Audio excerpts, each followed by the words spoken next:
Good morning. I have just realised, I checked my pregnancy app, I'm nearly 30 weeks pregnant. I'm 2 days from being 30 weeks pregnant. I've got a thread stuck on my necklace. I'll deal with that later. I love this necklace, it's from Harper and May. And it's got my two girls' initials, so maybe if you zoom in close enough, because I probably won't like share what her name is, because I don't talk about my other daughter by her name either. So I'm sorry if you're wanting to know what her name is. I can't believe it. What am I doing? I can't believe it that I am nearly 30 weeks pregnant. That makes it feel really close, like really, really close. You have to excuse what I'm wearing. I've just seen Imogen post a really lovely like outfits of the week. Oh, I would just, honestly, I love clothes and I would just love to do that, but my outfits feel like I need a good few £1,000 to just completely like sort my wardrobe out. And I know you can get some deals on Vinted. Actually, I never find, well, I say never, I can find like good kids stuff, but I can never find things on Vinted. Like, and I do, maybe I kind of understand that it doesn't necessarily have to be like any cheaper just because it's second hand. I get it. But I just don't have the budget right now. So I'm in this old t-shirt that I've got, this cardigan that makes me feel really overstimulated because it's really bobbled, and then this jacket which is uncomfortable. But I have just had a thought in the shower. I was like, oh my goodness, I maybe need to kind of invest in a couple new pieces of clothing, because once the babies hit, like, I'm actually okay with not loving my outfits in pregnancy. It's then postpartum I remember feeling like, oh, well, there's no baby in there anymore, and my body is a different size and a different shape to before I had my baby. And so I don't want that to then like bother me.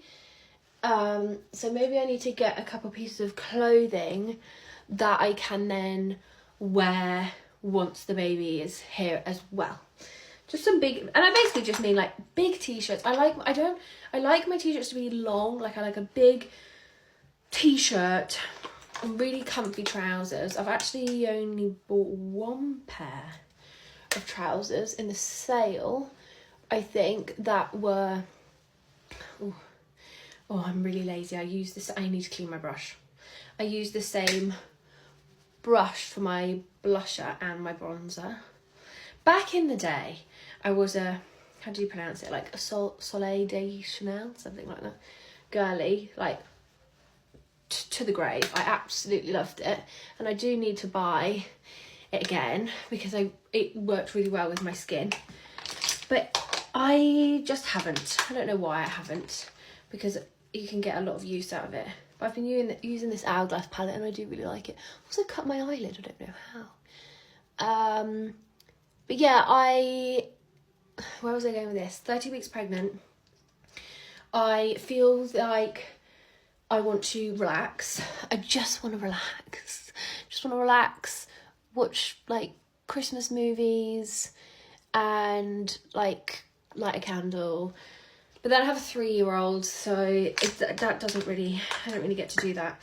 And also the house like isn't done. We're still like in the reno state. And obviously I understand that like it doesn't matter, like the baby's not going to care about the house being renovated. It's more for me that like I don't want to get overwhelmed or overstimulated, like, and my space around me really affects me. And so I don't want to then have, like, I remember when my daughter was born and I remember feeling like, God, I really just want to like paint all of the house, and like I don't want to feel like that again. Like, I want to actually just really enjoy it and be able to just get up and go and not have to like schedule a day of painting the house when I've got a little baby.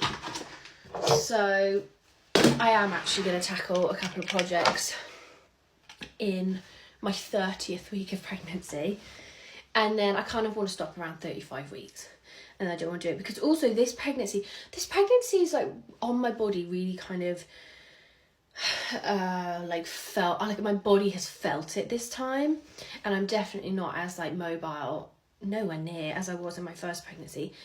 I actually went to triage last week because I fell over, and since I fell over I've been like wetting myself, but it's only a little bit, so I've wanted to check that I am actually wetting myself and it's not fluid that I'm leaking.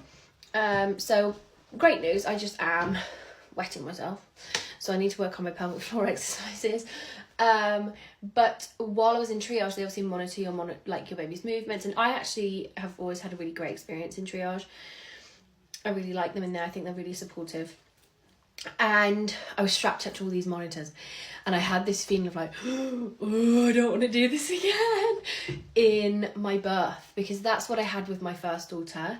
And why I decided to like do that without kind of pain relief, like other than paracetamol, I'm really not sure how I managed it. Like, I know why I wanted to do that, I understand my reasoning, but I don't know how I managed it because I was in so much pain. And I was sat on this bed thinking, I don't want to do this again. I really don't want to do this again for my labour. And it pushed me.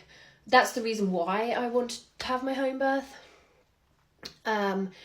But equally, second time around, I do feel like now I can voice and say, no, I don't want to do that. And I did kind of do that in my first birth, but I really didn't have the confidence. Whereas this time I feel a lot more confident to say, actually, I'm not going to be hooked up to this monitor for the next like 12 hours. I want to move, and especially when I'm giving birth, I don't want to be on my back. So yeah, gosh, that was a long old ramble, 7 minutes. Have a good day.